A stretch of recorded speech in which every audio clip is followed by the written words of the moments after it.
باب شروط الصلاة التي تتقدمها يجب على المصلي أن يقدم الطهارة من الأحداث والأنجاس على ما قدمناه.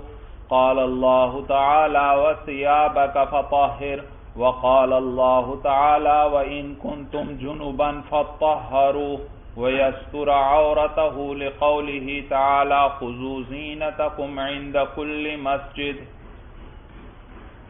باب شروط الصلاة التي تتقدمها، یہ باب ہے نماز کی ان شرطوں کے بیان میں التي تتقدمها ای تتقدم الصلاة، جو کیا ہے نماز پر مقدم ہوتی ہیں. بھئی یاد رکھیے، ایک ہے شرط اور ایک ہے رکن. شرط شے وہ ہوتی ہے جس پر کسی شے کا وجود موقوف ہوتا ہے. شرط ہے تو مشروط ہے، شرط نہیں تو مشروط بھی نہیں. جیسے نماز کے لیے وضو یعنی طہارت شرط ہے، طہارت ہے تو نماز ہے، طہارت نہیں تو نماز بھی نہیں ہوگی. بھائی صورت سمجھ میں آ رہی ہے؟ تو شرط شے وہ ہے جو شے سے خارج ہوتی ہے، البتہ اس شے کا وجود اس پر موقوف ہوتا ہے. شرط ہے تو وہ چیز بھی ہے، اگر شرط نہیں تو وہ چیز بھی نہیں. اور ایک ہے رکن شے. بھائی رکن شے جو اس چیز کے اندر داخل ہو، اس کا حصہ ہو، اس کو کیا کہتے ہیں؟ رکن شے. بھائی تو کچھ چیزیں نماز کا رکن ہیں، نماز کے اندر داخل ہیں، نماز کی حقیقت میں داخل ہیں، جیسے قیام ہے، رکوع ہے، سجدہ وغیرہ. یہ ہیں ارکان صلاۃ. یہ کیا ہیں؟ ارکان صلاۃ، کیونکہ نماز انہی چیزوں پر مشتمل ہے، قیام، رکوع، سجدہ وغیرہ. یہ کیا ہیں؟ ارکان صلاۃ. اور جبکہ کچھ چیزیں ایسی ہیں کہ ان پر نماز کا وجود موقوف ہے، ان کو وہ ہوں گی تو نماز ہوگی، وہ چیزیں نہیں تو نماز بھی نہیں. جیسے طہارت کا ہونا، یعنی وضو ہونا چاہیے انسان کا. اسی طرح بھائی کپڑے اس کے جو ہیں وہ بھی پاک ہونے چاہیے، بدن بھی پاک ہو اور کپڑے بھی پاک ہونے چاہیے. اسی طرح قبلہ رخ ہو. بھائی تو یہ سب کیا ہیں؟ شرائط صلاۃ ہیں. بھائی تو اس باب میں شرائط کا ذکر ہوگا اور اس کے بعد آگے پھر وہ ارکان وغیرہ سب کو بیان کریں گے. تو کہتے ہیں باب شروط الصلاۃ التي تتقدمها، یہ باب ہے نماز کی ان شرطوں کے بیان میں جو نماز پر مقدم ہیں، یعنی ان کو نماز سے پہلے ہونا چاہیے تو پھر نماز ہوگی، ورنہ نماز نہیں ہوگی. یجب علی المصلی ان یقدم الطہارۃ من الاحداث والانجاس، واجب ہے یعنی فرض ہے. یجب یہاں کس معنی میں ہے؟ فرض. واجب ہے یعنی فرض ہے علی المصلی نمازی پر، ان یقدم الطہارۃ کہ وہ طہارت کو مقدم کرے، یعنی طہارت یعنی پاکی کو نماز پر مقدم کرے. من الاحداث والانجاس، احداث جمع ہے حدث کی، اور یہ نجاست حکمیہ کو کہتے ہیں. کس کو کہتے ہیں؟ نجاست حکمیہ. جیسے بھئی ایک شخص بے وضو ہے، اب یہاں حقیقتاً تو کوئی نجاست نہیں، لیکن شریعت نے کیا حکم لگایا ہے؟ نجاست کا حکم لگایا. تو یہ کیا ہے؟ نجاست حکمیہ ہے. اور ایک ہے حقیقت نجاست، یعنی بدن پر خون لگا ہوا ہے یا کپڑوں پر خون لگا ہوا ہے، تو یہ ہے نجاست یعنی نجاست حقیقی. تو حدث سے کیا مراد ہے؟ نجاست حکمیہ. اور انجاس آگے آ رہا ہے، وہ اس سے مراد ہے نجاست حقیقیہ. بھائی تو واجب ہے، فرض ہے نمازی پر ان یقدم الطہارۃ من الاحداث کہ وہ طہارت من الاحداث یعنی نجاست حکمیہ اور والانجاسی اور نجاست حقیقیہ جن کا وجود ہوتا ہے، ان سے طہارت جو ہے، ان سے طہارت حاصل کرنے کو اس کو مقدم کرے نماز پر. تو طہارت من الاحداث اور طہارت من الانجاس یہ مقدم ہونا فرض ہے. کس کے لیے؟ نمازی کے لیے کہ اس کو پاکی حاصل ہو نجاست حکمیہ سے بھی، یعنی حکمن بھی کوئی نجاست نہ ہو، بے وضو وغیرہ نہ ہو، اور اسی طرح اس کے بدن اور کپڑوں وغیرہ پر بھی کوئی نجاست نہ لگی ہوئی ہو بھائی، یعنی نجاست حقیقیہ۔ تو یہ فرض ہے نمازی پر کہ وہ مقدم کرے طہارت من الاحداث اور انجاس کو نماز پر علی ما قدمناہ بوجہ اس کے جو ہم نے ذکر کر دیا، یعنی پہلے اس کی دلیلیں ذکر کر دیں، آگے پھر بھی اسی کو ذکر کر رہے ہیں۔ قال اللہ تعالی، اللہ تعالیٰ فرماتے ہیں وَثِيَابَكَ فَطَهِّرْ، اور اپنے کپڑے جو ہیں تو ان کو پاک کرو۔ وقال اللہ تعالی، اور اللہ تعالیٰ فرماتے ہیں وَإِن كُنتُمْ جُنُبًا فَطَّهَّرُوا، اور اگر تم جنوب ہو، جنابت کی حالت میں ہو، فَطَّهَّرُوا، تو خوب پاکی حاصل کرو، خوب پاک ہو جاؤ۔ تو جی معلوم ہوا کہ طہارت کیا ہے؟ طہارت ضروری بھائی، کپڑوں کی بھی طہارت اور بدن کی بھی طہارت، یعنی نجاست حقیقیہ سے بھی اور نجاست حکمیہ سے بھی۔ وَيَسْتُرَ عَوْرَتَهُ، یستر اس کو بھی منصوب پڑھیں گے، یقدمہ پر عطف ہے اور اس پر ان داخل ہوا تھا تو اس پر بھی گویا ان داخل ہے۔ وَيَسْتُرَ عَوْرَتَهُ، اور اپنے ستر کو چھپائے، اپنے ستر کو ڈھانپ لے۔ فرض ہے نمازی پر کہ وہ اپنے ستر کو چھپائے، لِقَوْلِهِ تعالی، اللہ تعالیٰ کے اس قول کی وجہ سے خُذُوا زِینَتَکُمْ عِندَ كُلِّ مَسْجِدٍ، خُذُوا زِینَتَکُمْ، تم پکڑو اپنی زینت کو، یعنی اپنی زینت کو اختیار کرو، عند كُلِّ مَسْجِدٍ، ہر مسجد کے پاس، ہر مسجد کے نزدیک کیا کرو؟ اپنی زینت اختیار کرو۔ آگے صاحب ہدایہ معنی بیان کر رہے ہیں بھائی، اَیْ مَا یُوَارِی عَوْرَتَکُمْ عِندَ كُلِّ صَلَاةٍ، یعنی وہ چیز جو ڈھانپ لے عورتکم تمہارے ستر کو۔ عورت کہتے ہیں، عورت وہ چیز جس کا ظاہر کرنا عیب ہو۔ عورت کسے کہتے ہیں؟ وہ چیز، وہ حصہ جس کا ظاہر کرنا عیب ہو گئی۔ تو ما یواری عورتکم، یعنی اس زینت سے کیا مراد ہے؟ وہ چیز یواری عورتکم جو تمہارے عورت یعنی تمہارے ستر کو ڈھانپ لے۔ عند کل صلاۃ، بھائی آیت میں کیا آیا؟ عند کل مسجد، صاحب ہدایہ معنی کر رہے ہیں کہ ہر مسجد کے نزدیک، اس سے کیا مراد ہے؟ عند کل صلاۃ، یعنی ہر نماز کو، یعنی تم اس چیز کو اختیار کرو جو ڈھانپ لے تمہارے ستر کو، عند کل صلاۃ، ہر نماز کے وقت بھائی۔ تو معلوم ہو ستر عورت بھی فرض ہے۔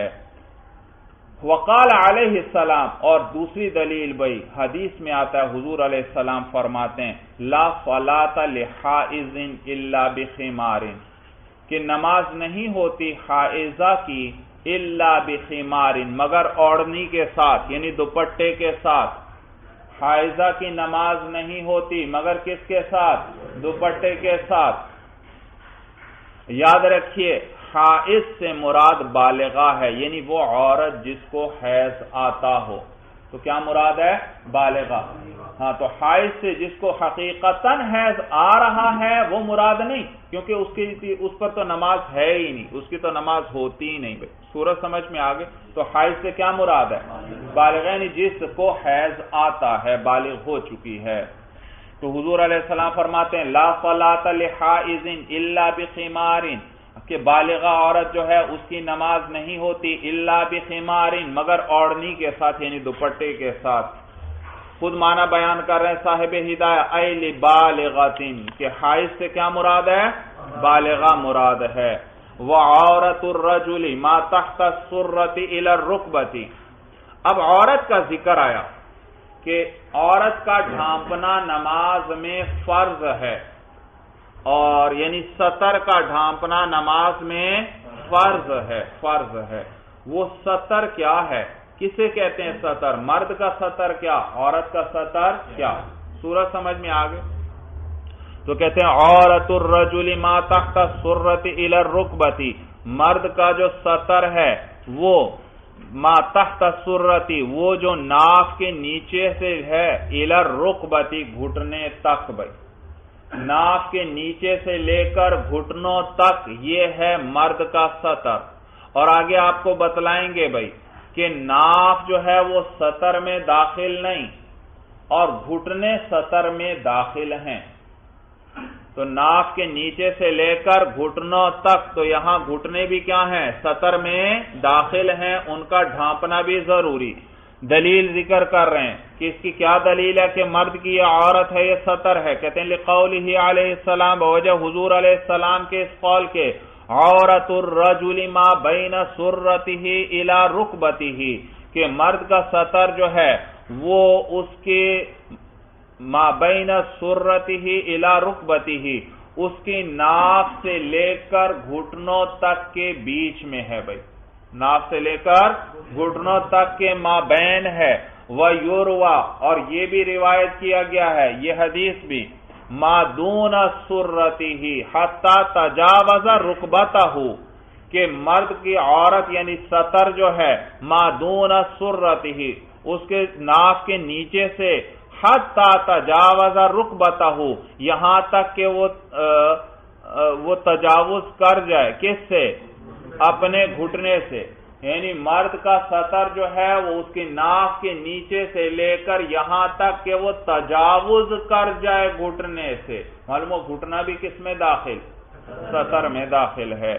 وَبِهَذَا يَتَبَيَّنُ، اور اس سے دلیل سے یہ بات ظاہر ہو گئی یعنی حدیث سے کہ ان السرۃ لیست من العورۃ، کہ ناف جو ہے وہ عورت میں سے، سطر میں سے نہیں. خلافا لما یقولہ الشافعی رحمہ اللہ، بخلاف اس کے جو امام شافعی رحمہ اللہ فرماتے ہیں. بھئی ہمارے نزدیک ناف سطر میں داخل نہیں لیکن گھٹنے سطر میں داخل ہیں، ان کا ڈھانپنا ضروری ہے، فرض ہے نماز میں. اور امام شافعی رحمہ اللہ اس کا عکس فرماتے ہیں، وہ فرماتے ہیں ناف سطر میں داخل ہے اور گھٹنے داخل نہیں. ناف داخل ہے اور گھٹنے داخل نہیں. تو کہتے ہیں اس سے حدیث سے یہ ظاہر ہو گیا کہ ان السرۃ لیست من العورۃ، کہ ناف جو ہے وہ عورت میں سے نہیں ہے. خلافا لما یقولہ الشافعی رحمہ اللہ، بخلاف اس کے جو امام شافعی رحمہ اللہ فرماتے ہیں، یعنی وہ فرماتے ہیں کہ یہ ناف جو ہے عورت میں سے ہے، جبکہ اس حدیث سے کیا ظاہر ہوا کہ وہ عورت میں سے نہیں. والرکبۃ من العورۃ، اور اسی طرح یا اس کا آتا پیچھے جو الرکبۃ من العورۃ، اور اس سے یہ بھی ظاہر ہوا کہ گھٹنا جو ہے وہ من العورۃ کس میں سے ہے؟ سطر میں سے ہے. خلافا لہ ایضا، بخلاف امام شافعی رحمہ اللہ کہ وہ اس میں بھی کیا کرتے ہیں؟ اختلاف کرتے ہیں. وَكَلِمَةُ إِلَى نَحْمِلُهَا عَلَى كَلِمَةِ مَعَ عَمَلًا بِكَلِمَةِ حَتَّى، اور کلمہ الا جو آیا حدیث میں پہلی روایت کیا آئی تھی؟ ما بین سرتہ الی رکب، تو یہاں الا آیا، اور الا آتا ہے کس لیے؟ غایہ بیان کرنے کے لیے. اور غایہ مغیہ میں کبھی داخل ہوتا ہے اور کبھی داخل نہیں ہوتا. غایہ یعنی حد بیان کر دی. الا گھٹنوں تک، تو گھٹنے ہوئے غایہ. تو اب یہ غایہ کبھی وہ حکم میں داخل ہوتا ہے کبھی داخل نہیں ہوتا. صاحب ہدایہ فرما رہے ہیں کہ یہاں الا کو ہم نے مع کلمے پر محمول کیا، یعنی الا بمانے مع کے ہے. اور مع کا کیا معنی ہوتا ہے؟ ساتھ. بھائی کہ آدمی کی عورت یعنی سطر جو ہے وہ اس کے ناف سے گھٹنوں تک یعنی گھٹنوں سمیت ہے، گھٹنوں سمیت ہے، گھٹنوں کے ساتھ ہے. تو صاحب ہدایہ فرماتے ہیں وَكَلِمَةُ إِلَى نَحْمِلُهَا عَلَى كَلِمَةِ مَعَ، اور کلمہ الا جو حدیث میں آیا اس کو ہم محمول کرتے ہیں کلمہ مع پر، عَمَلًا بِكَلِمَةِ حَتَّى، عمل کرتے ہوئے کلمہ حتی پر. کس پر عمل کرتے ہوئے؟ حتی کلمے پر عمل کرتے ہوئے. سوال پیدا ہوتا ہے کہ آپ نے الا کو مع کے معنی میں کیوں لیا؟ جواب دے رہے ہیں بھائی کہ الا کو مع کے معنی میں اس لیے لیا کیونکہ ہم نے اس کو تاکہ عمل ہو جائے کس پر؟ کلمہ حتی. کیونکہ دوسری روایت کیا آئی تھی اسی حدیث کی؟ بعض روایات میں کیا الفاظ آئے ہیں؟ ما دون سرتہ حتی تجاوز رکبتہ، تو یہاں حتی کا لفظ آیا بھائی. تو ہم نے الا کلمے کو جو ایک روایت میں آیا تھا اس کو مع کے معنی میں لے لیا تاکہ عمل ہو جائے کس روایت پر؟ حتی والی روایت پر۔ بھائی یاد رکھیے حتی بھی غایہ بیان کرنے کے لیے آتا ہے، اور اس میں بھی ابھی ما بعد ما قبل کے میں شامل ما بعد ما قبل کے حکم میں شامل ہوتا ہے اور کبھی شامل نہیں ہوتا۔ سورج سمجھ میں آ رہی ہے؟ حتی بھی کس لیے آتا ہے؟ غایہ بیان، اور غایہ کبھی مغیہ میں داخل ہوتا ہے اور کبھی داخل نہیں ہوتا، لیکن یہاں پر تو ظاہر ہے حتی تجاوز رکبتہ، یہاں تک کہ وہ اس کے گھٹنے اپنے گھٹنے سے تجاوز کر جائے، معلوم ہے گھٹنا داخل ہے۔ سمجھ میں آئی بات؟ تو یہاں ہم نے الا کو مع کے معنی میں لیا تاکہ عمل ہو جائے کلمہ حتی پر۔ تو اب دیکھیے دونوں کا ایک ہی معنی بن گیا، الا کا معنی بھی حتی، مع کے معنی میں۔ اس پہلی روایت سے بھی پتا چل رہا ہے کہ گھٹنا کس کے گھٹنا سطر میں داخل، اور دوسری روایت سے بھی کیا پتا چل رہا ہے کہ گھٹنا سطر میں داخل، اور نیز وعملا بقولہ علیہ السلام، اور عمل کرتے ہوئے حضور علیہ السلام کے اس قول پر الرکبۃ من العورۃ، گھٹنا کس میں سے ہے؟ سطر میں سے ہے، تو یہ بھی حدیث میں آیا ہے، تو اس پر بھی عمل ہو گیا۔ تو ہم نے الا کو کس معنی میں لیا؟ مع کے معنی۔ کیوں؟ ایک تو اس حدیث پر تاکہ عمل ہو جائے کہ الرکبۃ من العورۃ، اور دوسرا تاکہ کس پر عمل ہو جائے؟ کلمہ حتی پر عمل ہو جائے، تو دوسری روایت میں آیا تھا وَبَدَنُ الْحُرَّةِ كُلُّهَا عَوْرَةٌ إِلَّا وَجْهَهَا وَكَفَّيْهَا، اور آزاد عورت جو ہے اس کا بدن کلھا سارا کا سارا عورت وہ سطر ہے۔ اب عورت کا سطر بیان ہو رہا ہے، آزاد عورت جو ہے اس کا سارا بدن جو ہے وہ سطر ہے، الا وجہہا وکفیہا، سوائے اس کے چہرے کے، وکفیہا، اور اس کی دو ہتھیلیوں کے، اس کے چہرے اور ہتھیلیوں کے علاوہ سارا بدن اس کا عورت ہے، یعنی سطر ہے، اس کو ڈھانپنا ضروری نماز کے اندر۔ لقولہ علیہ السلام، بوجہ حضور علیہ السلام کے اس قول کے، المرأۃ عورۃ مستورۃ، کہ مرأہ جو ہے وہ عورت ہے، مستورۃ چھپائی جانے والی ہے چیز ہے۔ بھائی مرأہ عورت کیا ہے؟ چھپائے۔ المرأۃ عورۃ، کہ مرأہ جو ہے وہ عورت ہے، مستورۃ چھپائی جانے والی چیز ہے۔ واستثناء العضوین للابتلاء بابدائہما، اور دو اعضاء کا استثناء کیا صاحب قدوری نے، کس کا؟ چہرے کا اور ہتھیلیوں کا، کہ ان کو اس حکم سے نکال دیا کہ وہ سطر نہیں ہیں۔ یہ کس وجہ سے؟ کہتے ہیں للابتلاء بابدائہما، اس وجہ سے ابدا کا معنی ہے ظاہر کرنا، اس لیے کہ ان دونوں کے ظاہر کرنے کے ساتھ وہ عورت مبتلا کی گئی ہے۔ ان دونوں کا تو ظاہر کرنے میں تو وہ مبتلا کی گئی ہے، یعنی یہ تو اس کے لیے، اس کے بغیر تو وہ کوئی کام سر انجام دے ہی نہیں سکتی۔ بھائی صورت سمجھ، اگر چہرے کو بھی چھپا لے اور ہتھیلیوں کو بھی چھپا لے پھر تو کوئی کام سر انجام، تو ان کو ظاہر کرنے کے ساتھ وہ مبتلا کی گئی ہے۔ بھائی ان کو ظاہر کرنا پڑتا ہے اس کو۔ بھائی اور اسی طرح بھائی پھر خصوصاً بھائی اگر گواہی وغیرہ دینی ہو، اس کو کیا کرنا پڑے گا؟ چہرہ ظاہر کرنا پڑے گا، پتہ چلے یہ وہی عورت ہے گواہی جو دے رہی ہے یا کوئی اور عورت ہے۔ بھائی صورت سمجھ میں آ گئی بھائی جی؟ تو یہ دو چہرہ اور ہتھیلیاں یہ سطر میں داخل نہیں، سطر میں داخل نہیں۔ ہاں سطر میں داخل نہ ہونے کا یہ مطلب نہیں کہ اس کا پردہ بھی نہیں ہوگا، پردہ تو ہوگا، چہرے کو کیا کیا جائے گا؟ چھپا کر رکھا جائے گا، البتہ یہ سطر نہیں۔ سطر اور چیز، پردہ اور چیز ہے۔ بھائی سطر تو یہ ہے نماز کے اندر بھائی کوئی نہ بھی ہو، عورت کے لیے سطر ڈھانپنا ضروری ہے۔ بھائی اور صرف دو چیزوں کا استثناء کیا، چہرے اور ہتھیلیوں کا۔ معلوم ہوا عورت کے جو بال ہیں وہ بھی سطر میں داخل ہیں، اور اب سطر میں داخل ہیں نماز میں ان کا بھی چھپانا ضروری ہے۔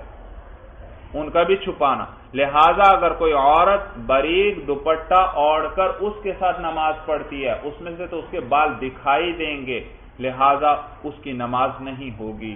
تو نماز کے لیے بالخصوص ایسا دوپٹہ جس میں سے بال دکھائی نہ دیں بھائی، کیونکہ یہ ستر ہے اور نماز میں ستر عورت ضروری ہے بھائی، ضروری ہے. سورج سمجھ میں آ گئی؟ ہاں، چہرہ وہ ستر میں داخل نہیں، وہ کھلا بھی ہو پھر بھی نماز ہو جائے گی، لیکن اس کا یہ معنی نہیں کہ اب چہرے کا پردہ بھی نہیں کرے گی. پردہ اور چیز، ستر اور چیز ہے بھائی. قال وهذا تنصیص على ان القدم عورت. قال سے مراد صاحب ہدایہ فرماتے ہیں وهذا تنصیص، اور یہ نص ہے، تصریح ہے اس بات پر کہ ان القدم عورت، کہ قدم جو ہے وہ بھی عورت ہے. متن میں بھائی کہا گیا عورت، آزاد عورت کا سارا بدن ستر ہے، صرف دو اعضاء کا استثناء کیا گیا، چہرے اور ہتھیلیوں کا. معلوم ہو باقی سارے اعضاء کس کے اندر داخل؟ ستر میں. انہی میں قدم بھی ہے، عورت کے پاؤں بھی ہیں، تو معلوم ہو وہ بھی ستر میں داخل ہیں. اور یہ گویا صاحب قدوری نے تصریح کر دی، صراحتاً کہہ دیا. جب دو چیزوں کا کہہ دیا یہ ستر نہیں باقی سب ستر ہیں، تو یہ بھی اس میں آ گیا، یعنی کہ قدم بھی ستر. تو گویا صاحب قدوری نے اس بات پر تصریح کر دی کہ قدم بھی کس میں داخل ہیں؟ ستر میں داخل ہیں. یہ معنی ہے وَهَذَا تَنصِيصٌ عَلَىٰ أَنَّ الْقَدَمَ عَوْرَةٌ، اور یہ تصریح ہے اس بات پر کہ قدم بھی عورت ہے. وَيُرْوَىٰ أَنَّهَا لَيْسَتْ بِعَوْرَةٍ وَهُوَ الْأَصَحُّ، اور یہ بھی روایت کیا گیا ہے کہ قدم جو ہے وہ عورت نہیں ہے، وَهُوَ الْأَصَحُّ، اور یہی قول زیادہ صحیح ہے بھائی. صاحب قدوری نے تو تصریح کر دی کہ قدم بھی ستر میں داخل، لیکن دوسری روایت کیا ہے کہ قدم ستر میں داخل نہیں ہے، اور یہی روایت زیادہ صحیح ہے. فَإِن صَلَّتْ وَرُبْعُ سَاقِهَا مَكْشُوفٌ أَوْ ثُلُثُهَا تُعِيدُ الصَّلَاةَ عِندَ أَبِي حَنِيفَةَ وَمُحَمَّدٍ رَحِمَهُمَ اللَّهُ تَعَالَى. فَإِن صَلَّتْ، اور اگر عورت نماز پڑھے، وَرُبْعُ سَاقِهَا مَكْشُوفٌ، اور اس کی چوتھائی پنڈلی جو ہے، چوتھائی پنڈلی مکشوفن کھلی ہوئی ہو، یعنی ڈھانپی نہیں ہوئی، او ثلثھا، یا تہائی پنڈلی جو ہے وہ کھلی ہوئی ہے، تو عید الصلاۃ، تو وہ نماز کا اعادہ کرے گی، نماز دوبارہ لوٹائے گی، اس کی یہ نماز نہیں ہوئی. عند ابی حنیفہ و محمد، طرفین رحمہم اللہ کے نزدیک. بھائی سورج سمجھ میں آ گئی بھائی. وَإِن كَانَ أَقَلَّ مِنَ الرُّبُعِ لَا تُعِيدُ، اور وہ جو پنڈلی جو کھلی ہوئی ہے اگر وہ ربع سے کم ہے، چوتھائی حصے سے کم ہے، یعنی چوتھائی پنڈلی سے کم حصہ نظر آ رہا ہے، لا تعید، تو پھر اعادہ نہیں کرے گی، اعادہ نہیں ہے بھائی. تو یہ ضابطہ ذکر ہو گیا، اور یہ ضابطہ تمام اعضاء میں جاری ہوگا جو ستر ہیں. جو اعضاء ستر ہیں، ستر کے اندر داخل ہیں، ان میں چوتھائی حصے سے کم اگر کھل جائے، نماز میں کم کھلا ہو تو نماز ہو جائے گی، اور اگر وہ کھلے ہوئے حصے کی مقدار چوتھائی عضو تک پہنچ گئی تو پھر اس کی نماز نہیں ہوگی. مسئلہ سمجھ میں آیا بھائی؟ اب دیکھیے متن میں آیا فَإِن صَلَّتْ وَرُبْعُ سَاقِهَا مَكْشُوفٌ، اگر اس حال میں کہ اس کی چوتھائی پنڈلی کھلی ہوئی ہو، او ثلثھا، یا تہائی پنڈلی کھلی ہوئی ہو. بھائی چوتھائی حصہ بڑا ہوتا ہے یا تہائی حصہ بڑا؟ ظاہر سی بات ہے، چوتھائی حصہ ایک چیز کے 4 حصے کریں تو ایک حصے میں کم آئے گا، اور ایک چیز کے 3 حصے کریں تو اب ایک حصے میں زیادہ آئے گا. تو چوتھائی کم ہے، تہائی اس سے زیادہ. تو جب چوتھائی کہہ دیا گیا کہ چوتھائی حصہ کھلا ہوا ہو اور اس نے نماز پڑھ لی تو نماز نہیں ہوگی، تو ثلث کہنے کی ضرورت نہیں، کیونکہ جب ربع کے اندر کھلے ہونے کی صورت میں نماز نہیں ہو رہی، یعنی کم حصہ کھلا ہونے کی صورت میں نماز نہیں ہو رہی، تو سلوس کی صورت میں تو زیادہ حصہ کھلا ہوگا، اس میں تو بطریق اولا نماز نہیں ہوگی۔ بھائی اشکال سمجھ میں آیا بھائی؟ تو اشکال ہوتا ہے یہاں پر کہ ربع کا جب ذکر آ گیا تو پھر سلوس کے ذکر کی کیا ضرورت تھی؟ تو بعض علماء نے جواب دیا کہ بھائی یہ کسی کاتب کی غلطی ہے۔ پہلے کتابیں کیا کیا جاتا، کتابیں ہاتھ سے نقل ہوتی تھیں، تو جو نقل کرنے والا تھا اس سے غلطی سے سلوس یہاں اس نے لکھ دیا اور اسی طرح پھر نقل ہوتا چلا آیا۔ صورت سمجھ میں آ گئی؟ آپ کہیں گے اگر کاتب کی غلطی تھی اس کو نکال کیوں نہیں دیتے؟ نہیں بھائی، یہ تو ایک احتمال ہے کہ شاید کیا ہو، کاتب کی غلطی، اور اگر اس طرح لفظ نکال دیا جائے تو پھر ہر دوسرا آدمی اٹھے گا، وہ کہے گا بھائی یہ مسئلہ یہاں بھی ہو سکتا ہے کاتب کی غلطی ہوئی ہو، تو اس لفظ کو بھی کیا ہونا چاہیے، نکالنا چاہیے، وہ دوسرے کو بھی نکال لے گا، تو کچھ عرصے بعد یہ کتاب کا حلیہ کچھ کا کچھ ہو جائے گا۔ تو بس جیسی کتاب نقل ہوتی چلی آئی اسی طرح اس کو امانت کے طور پر آگے نقل کر دیا جاتا ہے، اس میں کوئی تبدیلی نہیں کی جاتی بھائی۔ تو یہ کسی کاتب سے غلطی ہوئی، بعضوں نے یہ جواب دیا، اور بعضوں نے کہا کہ نہیں، یہ امام محمد رحمہ اللہ کے جو شاگرد لکھنے والے تھے ان کو شک ہوا یہاں پر کہ پتہ نہیں امام محمد رحمہ اللہ نے ربع فرمایا تھا یا سلوس، شک آ گیا تو انہوں نے دونوں ذکر کر دیے اور وہی نسخہ آگے نقل ہوتا چلا آیا بھائی۔ صورت سمجھ میں آ رہی ہے؟ اور بعضوں نے یہ کہا، بعضوں نے یہ جواب دیا کہ دراصل امام اعظم سے یہ مسئلہ پوچھا ہی اسی طرح گیا تھا، اسی لیے اس کو ذکر بھی اسی طرح کیا گیا۔ کوئی آدمی آیا ہوگا یا کسی شاگرد نے پوچھا ہوگا، اس نے پوچھا ہی اسی طرح تھا کہ ربع ساق یا ثلث ساق اگر کھلی ہوئی ہو تو نماز ہوگی یا نماز نہیں ہوگی، تو اسی طرح اس کو لکھ لیا گیا کہ اگر ربع یا ثلث کھلی ہوئی ہو۔ بات سمجھ میں آ گئی بھائی؟ وَإِن كَانَ أَقَلَّ مِنَ الرُّبُعِ لَا تُعِيدُ، اور اگر چوتھائی حصے سے کم حصہ کھلا ہوا ہو تو لا تعید، تو نماز کا اعادہ وہ نہیں کرے گی۔ وقال ابو یوسف رحمہ اللہ لا تعید ان كان اقل من النصف، امام ابو یوسف رحمہ اللہ فرماتے ہیں کہ وہ عورت نماز کا اعادہ نہیں کرے گی ان كان اقل من النصف، اگر وہ حصہ جو کھلا ہوا ہے اقل من النصف، نصف سے کم ہو۔ طرفین تو کیا فرماتے ہیں، ربع تک پہنچ جائے اور اتنا حصہ کھلا ہو تو نماز کو دوبارہ لوٹانا پڑے گا، اور اگر ربع سے کم ہو تو پھر ٹھیک ہو جائے گی نماز۔ جبکہ امام ابو یوسف رحمہ اللہ فرماتے ہیں کہ نہیں، نصف سے کم ہو تو نماز ہو جائے گی، نصف پنڈلی سے کم کھلی ہوئی ہے تو نماز ہو جائے گی، ہاں نصف سے زیادہ پنڈلی کھلی ہوئی تھی تو پھر نماز نہیں ہوگی بھائی۔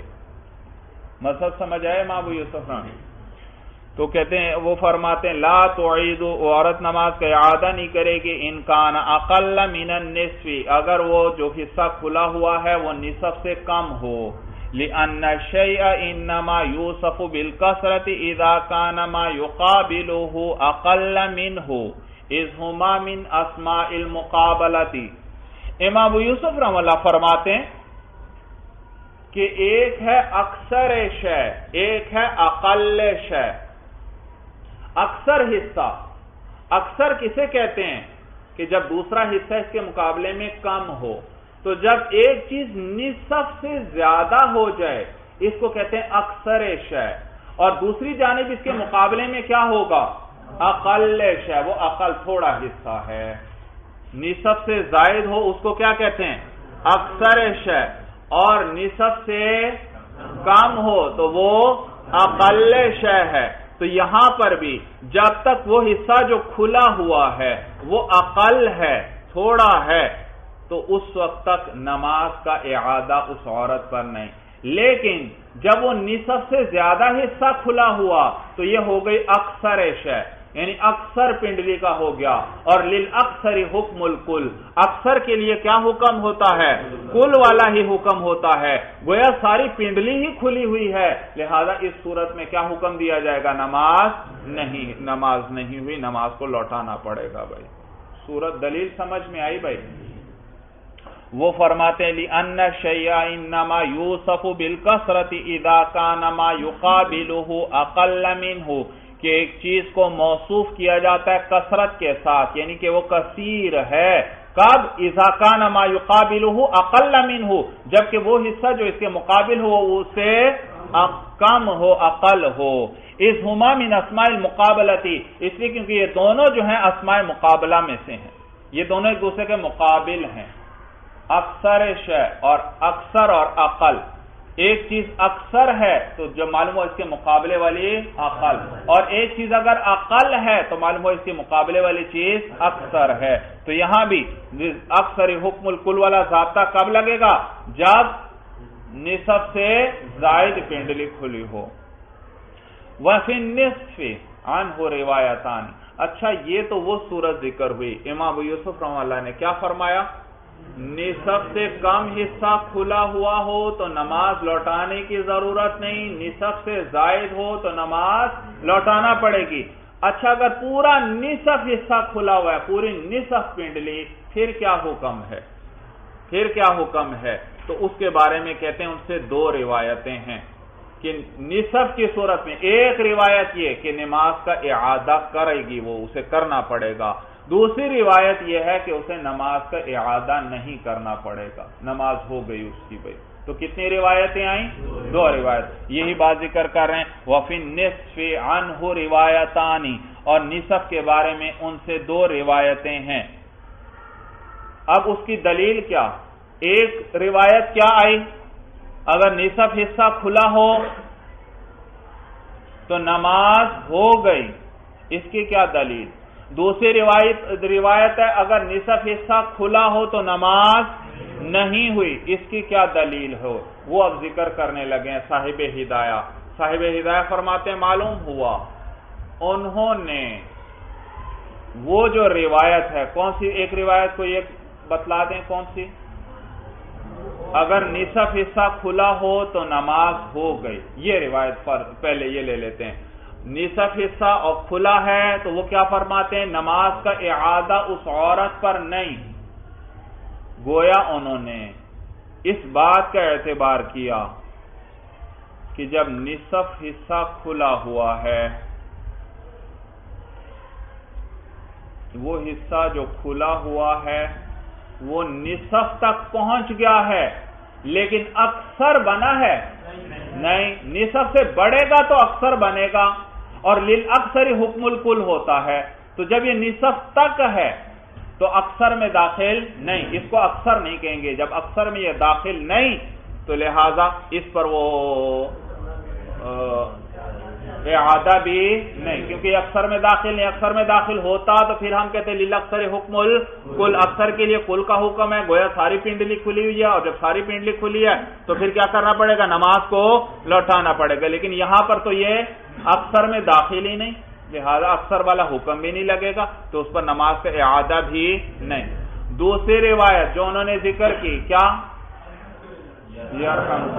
دوسری کیا روایت ذکر کی کہ اگر نصف تک ہو تو کیا کرنا پڑے گا؟ اعادہ کرنا پڑے گا. تو اس میں گویا کہتے ہیں انہوں نے اعتبار کیا عقل سے نکل جانے کا. کس چیز سے؟ جو حصہ کھلا ہوا تھا وہ نصف تک پہنچ گیا، جب نصف تک پہنچ گیا تو اب عقل رہا نہیں، عقل کی حد سے نکل گیا. اور جب عقل کی حد سے نکل گیا معلوم ہو کس میں؟ دوسری طرف تو ایک ہی جانب رہ گئی، کیا؟ اکثر. معلوم ہو کس میں داخل ہو گیا؟ اکثر میں داخل ہو گیا.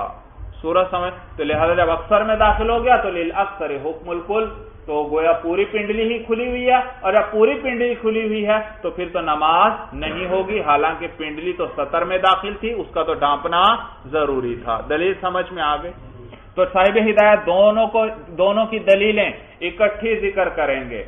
فاعتبر الخروج عن حد القلة، تو امام یوسف رحمہ اللہ نے اعتبار کیا ہے حد قلت سے نکل جانے کا. حد قلت سے یہ کس روایت میں؟ جب اس پر اعادہ آئے گا، کیونکہ جب معلوم ہوا حد قلت سے نکل گئی ہے وہ حصہ جو کھلا ہوا ہے، تو کس میں داخل ہو گیا؟ حد کثرت میں. او عدم الدخول فی ضدہ، یا انہوں نے اعتبار کیا ہے اس کی جو ضد ہے یعنی اکثر میں داخل نہ ہونے کا، یا او عدم الدخول فی ضدہ، یعنی یا انہوں نے اعتبار کیا ہے داخل نہ ہونے کا فی ضدہ، اس عقل کی ضد میں. اور عقل کی ضد کیا ہے؟ اکثر، یعنی انہوں نے اکثر میں داخل نہ ہونے کا اعتبار کیا ہے کہ یہ اکثر میں داخل نہیں. یہ کون سی روایت ہوگی؟ جب اعادہ نہیں، یعنی وہ حصہ جو کھلا ہوا ہے وہ نصف ہے، جب نصف تک ہے تو اکثر میں تو پھر بھی نہیں داخل. جب اکثر میں نہیں داخل، اکثر میں داخل ہوتا تو ہم کہتے پوری پنڈلی کھلی ہوئی ہے، اور اب کیا کرنا پڑے گا؟ نماز کو لوٹانا پڑے گا، کیونکہ پنڈلی تو سطر میں تھی، اس کا ڈھانپنا تو جب یہ نصف تک پہنچ گئی تو بھی اکثر میں تو ابھی بھی داخل نہیں. جب اکثر میں داخل نہیں تو لہذا اس عورت پر نماز کا اعادہ بھی نہیں. یہ معنی او عدم الدخول فی ضدہ، یا انہوں نے اعتبار کیا ہے اس کی عقل کی ضد یعنی اکثر میں داخل نہ ہونے کا. بات بھی سمجھ میں آئی یا نہیں سب کو؟ وَلَهُمَا، اب طرفین کی دلیل آئی. انہوں نے کیا ذکر کیا تھا کہ روبو تک کھلی ہوئی ہو پنڈلی تو نماز کو لوٹانا پڑے گا. اور وہ فرماتے ہیں وَلَهُمَا، ان کی دلیل یہ ہے کہ ان الربع یحکی حکایت الکمال، کہ ربع چوتھائی حصہ جو ہے وہ حکایت کرتا ہے، وہ بیان کرتا ہے حکایت الکمال، کمال کی، بھائی کامل ہونے کی حکایت بیان کرتا ہے. ربع کیا بیان کرتا ہے؟ ربع جو ہے وہ کامل ہونے کی حکایت بیان کرتا ہے، یعنی ربع کامل ہونے کو بیان کرتا ہے. یوں کہیں ربع کس چیز کو بیان کرتا ہے؟ کامل ہونے کو بیان کرتا ہے. ربع آ گیا گویا وہ چیز پوری ہی آ گئی. تو ربع پنڈلی جب کھل گئی گویا پوری ہی پنڈلی کھل گئی، اور جب پوری پنڈلی کھل گئی تو پھر کیا کرنا پڑے گا؟ اعادہ، کیونکہ پنڈلی تو سطر میں داخل تھی، اس کا ڈھانپنا تو فرض تھا بھائی. تو یہ معنی ہے وہ ان کی دلیل ہے کہ ان الربع یحکی حکایت الکمال، کے چوتھائی حصہ جو ہے وہ کمال کو یعنی کامل ہونے کو بیان کرتا ہے. کما فی مسح الراس والحلق فی الاحرام، جیسے کہ مسح راس کے اندر ہے شریعت نے کیا حکم دیا؟ چوتھائی سر پر مسح فرض قرار دیا. معلوم ہوا چوتھائی سر ہی کو کل سر کے قائم مقام کر دیا گیا. تو چوتھائی حصہ بھی کیا ہے؟ کامل ہونے کی حکایت کرتا ہے. اسی طرح والحلق فی الاحرام، اور جیسے کہ احرام کے اندر حلق کروانا ہے. حلق کا معنی سر منڈوانا، اس طرح سے سر کے بال صاف کرنا، یہ ہے حلق بھائی. اب دیکھیے احرام کی حالت میں انسان پر بہت سی پابندیاں لاگو ہو جاتی ہیں. انہی میں سے ایک مثلا پابندی ہے کہ وہ بال نہیں کاٹ سکتا اپنے. اب ایک شخص ہے اگر وہ سارے سر کے بال منڈوا لیتا ہے تو اس پر دم واجب ہوگا، ایک قربانی اس کو کرنا پڑے گی. اور فقہا لکھتے ہیں اگر چوتھائی سر کو منڈوا دیا، چوتھا حصہ، تو بھی یہ اسی طرح گویا سارے سر کو منڈوا دیا تو اس پر بھی دم آئے گا، ایک جانور کی قربانی کرنا پڑے گی. تو معلوم ہوا ربع کس کے قائم مقام ہے؟ کل کے قائم مقام ہے. جیسے سر کے مسح میں بھی ربع کل کے قائم مقام، اسی طرح احرام میں سر منڈوانے میں بھی چوتھائی سر کا منڈوانا کل سر کے قائم مقام ہے.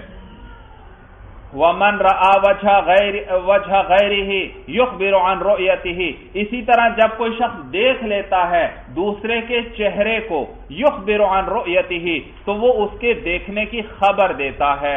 بھئی ایک آدمی ہے، اس نے دور سے دوسرے آدمی کو دیکھا، دور سے دیکھا اور چہرے کو دیکھا، تو یعنی ایک جانب کو دیکھ لیا. مراد کیا ہے؟ ایک جانب. تو بھی وہ آ کر آپ کو بتلائے گا آج میں نے زید کو دیکھا، حالانکہ زید کی صرف ایک جانب اس نے دیکھی ہے، اور ایک جانب یہ چوتھائی ہے کیونکہ چار جانبیں ہیں. تو یہ ایک جانب کیا ہے؟ چوتھائی. تو دیکھو ایک جانب چوتھائی کو دیکھنے سے ہی وہ کل کو تعبیر کر رہا ہے. میں نے کل کو گویا زید پورے کو دیکھ لیا بھائی. یہ معنی ہے وَمَنْ رَآ وَجْهَ غَيْرِهِ، اور جو شخص دیکھتا ہے دوسرے کے چہرے کو، يُخْبِرُ عَنْ رُؤْيَتِهِ، وہ اس کے دیکھنے کی خبر دیتا ہے. وَإِن لَّمْ يَرَ إِلَّا أَحَدَ جَوَانِبِهِ الْأَرْبَعَةِ، اگرچہ اس نے نہیں دیکھا مگر اس کی چار جانبوں میں سے ایک، یعنی اگرچہ اس نے صرف ایک جانب کو دیکھا ہے چار جانبوں میں سے. وَالشَّعْرُ وَالْبَطْنُ وَالْفَخِذُ كَذَلِكَ، شعر بال بھائی، بطن پیٹ، فخذ ران بھائی، وہ اور بال اور پیٹ اور ران وہ کذالک وہ بھی اسی طرح ہیں بھائی. یعنی علی ھذا الاختلاف، یعنی اسی اختلاف پر ہیں. بال پیٹ اور ران وہ بھی اسی اختلاف پر ہیں. یعنی طرفین رحمہم اللہ کے نزدیک اگر چوتھائی حصہ ان کا کھلا ہوا تو نماز نہیں ہوگی، چوتھائی سے کم ہوا تو نماز ہو جائے گی. جبکہ امام ابو یوسف رحمہ اللہ فرماتے ہیں کہ اگر نصف سے کم ہوا تو نماز ہو جائے گی اور نصف سے زیادہ ہوا تو نماز نہیں ہوگی. لِأَنَّ كُلَّ وَاحِدٍ عُضْوٌ عَلَىٰ حِدَةٍ، اس لیے کیونکہ ان میں سے ہر ایک علیحدہ عضو ہے بھائی. تو وہی جو پنڈلی کا جیسے حکم تھا وہی یہاں بھی لگے گا. وَالْمُرَادُ بِهِ النَّازِلُ مِنَ الرَّأْسِ هُوَ الصَّحِيحُ، بھائی متن میں شعر بالوں کا ذکر آیا، صاحب ہدایہ بتلا رہے ہیں کہ مراد ان بالوں سے وہ بال ہیں النازل من الراس، وہ جو لٹکے ہوئے ہیں سر سے. عورت کے وہ بال مراد ہیں جو کس سے لٹکے ہوئے ہیں؟ سر سے. جو لٹکے ہوئے بال ہیں وہ مراد ہیں. وہ حصہ بالوں کا مراد نہیں جو جلد کے ساتھ لگا ہوا ہے، یعنی کہ جڑوں والا حصہ مراد نہیں، بلکہ وہ حصہ جو بال نیچے لٹکے ہوئے وہ مراد ہیں. وہ صحیح، یہی قول صحیح ہے. جیسے میں نے ابھی آپ کو بتلا دیا کہ یہ بھی کس میں داخل ہے؟ عورت کے بال سطر میں داخل ہیں. تو نماز میں اگر باریک دوپٹہ اوڑھا اور اس میں سے بال نظر آ رہے ہیں تو نماز ہی نہیں ہوگی، کیونکہ یہ سطر میں داخل ہے اور ان کا ڈھانپنا تو فرض تھا نماز میں. وَإِنَّمَا وُزِعَ غَسْلُهُ فِي الْجَنَابَةِ لِمَكَانِ الْحَرَجِ، لِمَكَانِ الْحَرَجِ أي لِوُجُودِ الْحَرَجِ. پہلے بھی یہ بیان ہو چکا. مکان کا لفظ یہ کس معنی میں ہے؟ وجود کے معنی میں. یہ مصدر ہے مکان بھائی، مصدر. یہ اعتراض کا جواب دے رہے ہیں ایک سوال کا بھائی. سوال یہ پیدا ہوتا ہے کہ آپ نے کہا بال بھی گویا ایک عضو ہے. بال بھی کیا ہیں؟ عضو. جب بال عضو ہیں تو غسل جنابت کے اندر تمام اعضاء کو پانی پہنچانا فرض ہے. تمام ظاہری اعضاء کو پانی پہنچانا فرض ہے. اور آپ نے ہمیں مسئلہ بتلایا تھا کہ عورت نے اگر مینڈیاں بنائی ہوئی ہوں، یعنی وہ بالوں کی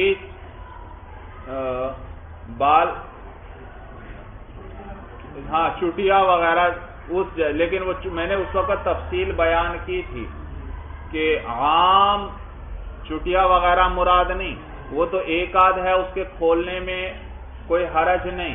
مراد کون سی ہیں؟ وہ جو مینڈیاں جو باریک باریک عورتیں بنا لیتی ہیں، ان کا تو واقعی بنانا بھی مشکل کام، پھر ان کو کھولنا بھی مشکل کام. تو وہاں پر اگر اس طرح کے بال عورت نے بنائے ہیں تو اب بالوں کی جڑوں تک پانی پہنچانا کافی ہے، سارے بالوں تک پانی پہنچانا ضروری نہیں. صورت سمجھ میں آ گئی؟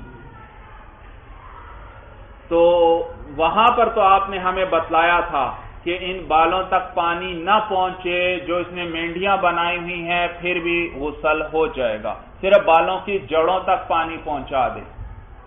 سوال سمجھ میں آ رہا ہے؟ تو اگر یہ بال بھی عضو میں سے ہیں جیسے آپ نے یہاں بتایا، تو پھر تو ان تک بھی پانی پہنچانا فرض ہونا چاہیے تھا. تو صاحب ہدایہ اس کا جواب دیں گے کہ بھئی ہاں ان کا بھی دھونا فرض ہے ویسے، لیکن وہاں پر اس کے دھونے کو ساقط کر دیا گیا. دھونے کا حکم ان سے ساقط کر دیا گیا. کس وجہ سے؟ حرج کو دور کرنے کے لیے، تنگی کو دور کرنے کے لیے، ورنہ تو عورت تنگی اور تکلیف میں مبتلا ہو جائے گی اگر اس کے دھونے کا بھی حکم دیا جائے. بھائی صورت سمجھ میں آ گئی؟ اور مسئلہ میں نے بتایا تھا، بال ویسے کھلے ہوئے ہوں تو پھر سارے بالوں تک پانی پہنچانا فرض ہے. کہتے ہیں وَإِنَّمَا وُزِعَ غَسْلُهُ فِي الْجَنَابَةِ لِمَكَانِ الْحَرَجِ، اور یہ جو بال ہیں ان کا دھونا ساقط کیا گیا فی الجنابۃ، جنابت کے مسئلے میں، لمکان الحرج، کس وجہ سے؟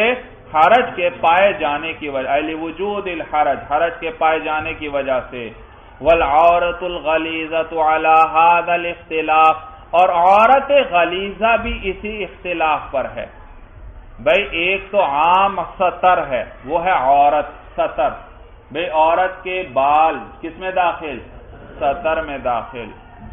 مرد کے گھٹنے بھی کس میں داخل؟ سطر میں اس کے داخل ہیں۔ لیکن ایک ہے عورت غلیظہ، عورت غلیظہ سے مراد ہے شرمگاہ۔ کیا مراد ہے؟ شرمگاہ۔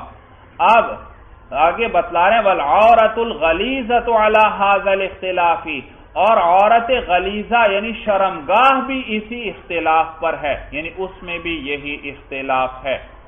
یعنی عورت غلیظہ یعنی شرمگاہ، شرمگاہ کے بھی میں جس عضو کا چوتھائی حصہ ظاہر تھا نماز کے اندر، تو صاحبین طرفین رحمہم اللہ کے نزدیک اس کی نماز نہیں ہوئی۔ چوتھائی سے کم ہو تو نماز ہو جائے گی، چوتھائی ہو تو نہیں ہو۔ جبکہ امام ابو یوسف رحمہ اللہ فرماتے ہیں اگر نصف سے کم ہو تو نماز ہو جائے گی، نصف سے زائد ہو تو نماز کا کیا کرنا پڑے گا؟ اعادہ۔ یہ معنی ہے والعورۃ الغلیظۃ علی ھذا الاختلاف، اور عورت غلیظہ یعنی شرمگاہ بھی اسی اختلاف پر ہے۔ والذکر یعتبر بانفرادہ وقد الانثیان، اور ذکر جو ہے یعتبر بانفرادہ، اس کا اعتبار کیا جائے گا اکیلے ہی، ذکر جو ہے اس کا اکیلے ہی اعتبار کیا جائے گا۔ وقد الانثیان، اور اسی طرح انثیان یعنی خصیتین جو ہیں ان کا اکیلے اعتبار کیا جائے گا، یعنی ذکر میں اگر چوتھائی حصہ کھلا ہوا تو پھر نماز نہیں، اس سے کم ہو تو نماز ہو جائے۔ اسی طرح خصیتین کا الگ اعتبار کیا جائے گا۔ وَهَذَا هُوَ الصَّحِيحُ، اور یہی قول صحیح ہے، دون الضم، نہ کہ ملا کر، یعنی ان کو ملا کر ایک عضو نہیں شمار کریں گے بلکہ دونوں کو الگ الگ عضو شمار کریں گے۔ وَمَا كَانَ عَوْرَةٌ مِّنَ الرَّجُلِ فَهُوَ عَوْرَةٌ مِّنَ الْأَمَةِ، اور وہ حصہ جو عورت ہے یعنی سطر ہے من الرجل، کس میں سے؟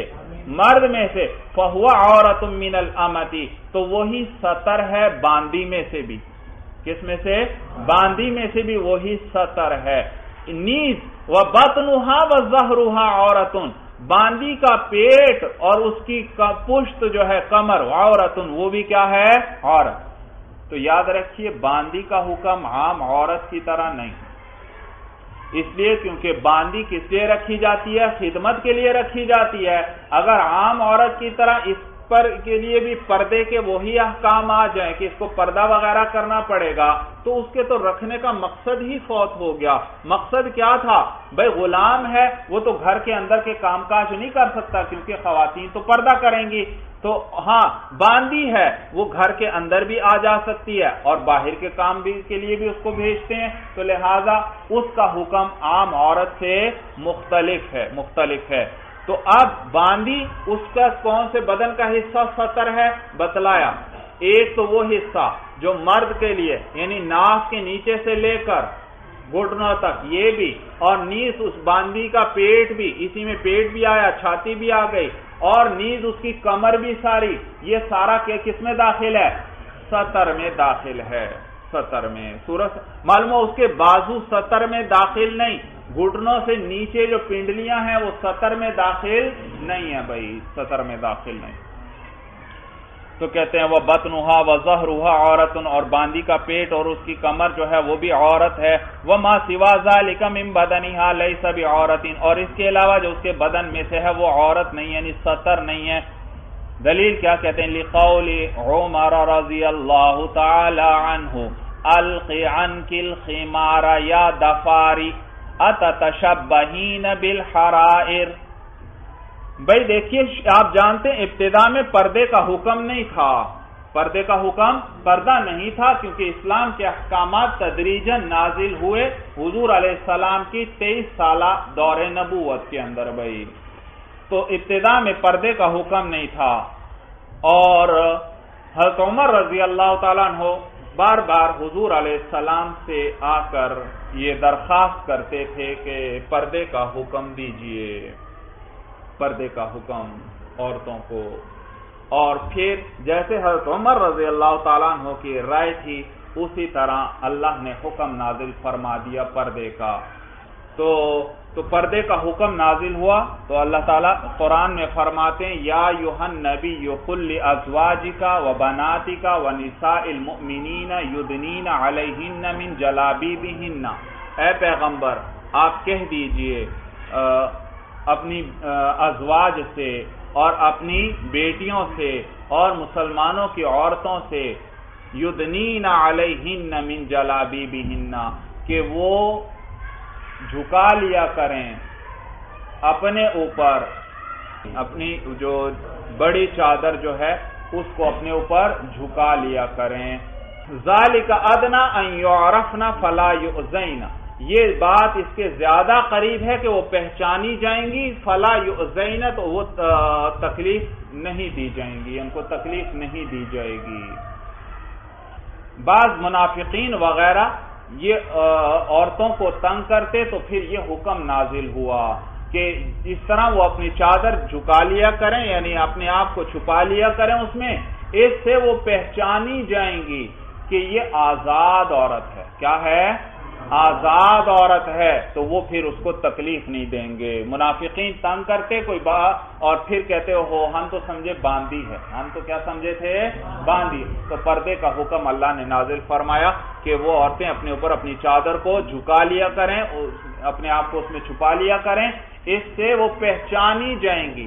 پہچانی جائیں گی کا یہ معنی نہیں ہے کہ اب چہرہ کھلا ہوگا اس سے پہچانی جائیں گی، بلکہ کیا پہچانی جائیں گی کہ یہ آزاد عورت ہے، باندھی نہیں ہے بھائی، یہ پہچانی جائیں گی. اس سے یہ پتا چل جائے گا جب انہوں نے اپنے آپ کو ڈھانپ کر رکھا ہوگا پورے طور پر تو پھر ان کو تکلیف نہیں دی جائے گی. اب منافقین وغیرہ یہ بہانہ بھی نہیں بنا سکیں گے کہ ہم تو سمجھے تھے کہ یہ باندھی ہے. سورج سمجھ میں آ گئی؟ تو یہ حکم نازل ہوا پردے کا بھائی. پھر ایک مرتبہ حضرت عمر رضی اللہ تعالیٰ عنہ کے دور خلافت کے اندر آپ نے ایک باندی کو دیکھا کہ اس نے اپنے آپ کو ڈھانپا ہوا ہے اور جا رہی ہے. حضرت عمر رضی اللہ تعالیٰ عنہ نے دیکھا تو آپ کا تو حضرت عمر رضی اللہ تعالیٰ عنہ کا تو جلال مشہور تھا بھائی، تو غصے سے اس سے فرمانے لگے القی عنک الخمار، اپنے سے دوپٹہ ہٹا دو، گرا دو. یا دفاری، دفاری بھائی یاد رکھیے یہ مبنی علی الکسر ہے بھائی، مبنی علی الکسر. تو یا یہ جو پیش را پر لگی ہوئی ہے نا، یہ کتابت کی غلطی ہے. یا دفاری، اور انہوں نے بین السطور بھی کسر دال لکھا ہے، تو بین السطور انہوں نے بھی کسر دال لکھا ہے، لیکن لغت وغیرہ میں یہ دال کے فتحہ کے ساتھ ہے بھائی. تو یا دفاری یہ مبنی ہے، سمجھ میں آیا بھائی؟ اور آپ جانتے ہیں مبنی جو ہے اس پر اعراب وغیرہ نہیں، تو یہ اسی طرح پڑھنا ہے یا دفاری، تو اس کو مبنی علی الضم نہیں بنانا. یا دفاری اے بدبو، یہ باندی کو کہا جاتا ہے ناگواری کے طور پر. ایک ناگواری کے طور پر ایک کلمہ جب عام استعمال ہوتا ہے کلام عرب کے اندر تو کہا القی عنک الخمار یا دفاری، اپنے سے دوپٹہ اپنے سے اوڑھنی ہٹا دو، یا دفاری اے بدبو والی، دفر بدبو کو کہتے ہیں. تو یہ ناگواری کا ایک کلمہ ہے، سمجھ میں آیا بھائی؟ یا دفاری اے بدبو والی. اتتشبہین بالحرائر، کیا تو آزاد عورتوں کے ساتھ مشابہت اختیار کرتی ہے؟ یعنی اتتشبہین بالحرائر، کیا تو آزاد عورتوں جیسی بن رہی ہے، ان جیسی بننا چاہتی ہے؟ تو حضرت عمر رضی اللہ تعالیٰ عنہ نے یہ فرمایا اس سے بھائی. سمجھ میں آیا بھائی؟ معلوم ہوا باندی جو ہے اس کا حکم آزاد عورت کی طرح نہیں ہے بھائی. وَلِأَنَّهَا تَخْرُجُ لِحَاجَةِ مَوْلَاهَا فِي ثِيَابِ مِهْنَتِهَا، اور اس لیے کیونکہ یہ باندی نکلے گی لحاجت مولاہا اپنے آقا کی ضرورت کے لیے، فی ثیابی محنتیہا، محنت کہتے ہیں کام کاج کو، اپنے کام کاج کے کپڑوں میں، عادتاً عام طور پر یہ باندی کیا ہے؟ آقا کی ضرورت، آقا کے کاموں کے لیے گھر سے اپنے عموماً نکلے گی کام کاج کے کپڑوں میں۔ فاعتبر حالها بذوات المحارم فی حق جمیع الرجال، لہذا اعتبار کیا گیا اس باندی کی حالت کا، بذوات قیاس کیا گیا، اس باندی کی حالت کو قیاس کیا گیا بذوات المحارم، کس کے ساتھ؟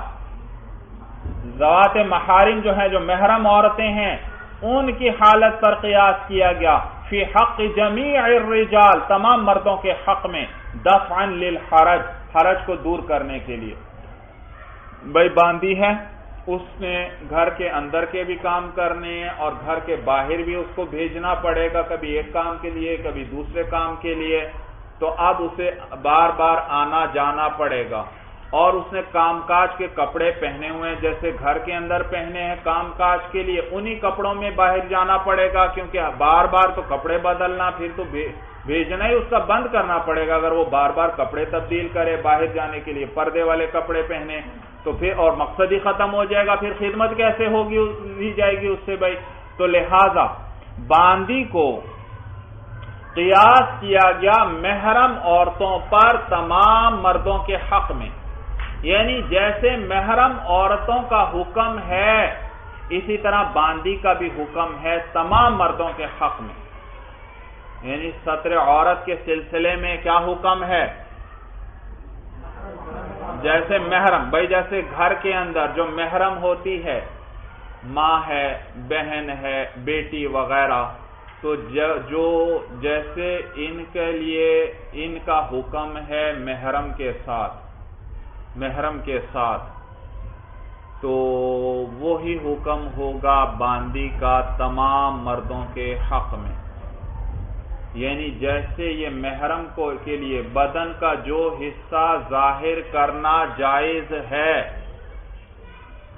عورتوں کو اپنے جسم کا جو حصہ ظاہر کرنا جائز ہے محرم کے سامنے، اسی طرح باندی کے لیے بھی وہ حصہ عام مردوں کے لیے ظاہر کرنا جائز ہے بھائی، وہ اس کے لیے اس میں وہ ستر میں داخل ہی نہیں وہاں پر بھائی۔ صورت سمجھ میں آ گئی بھائی؟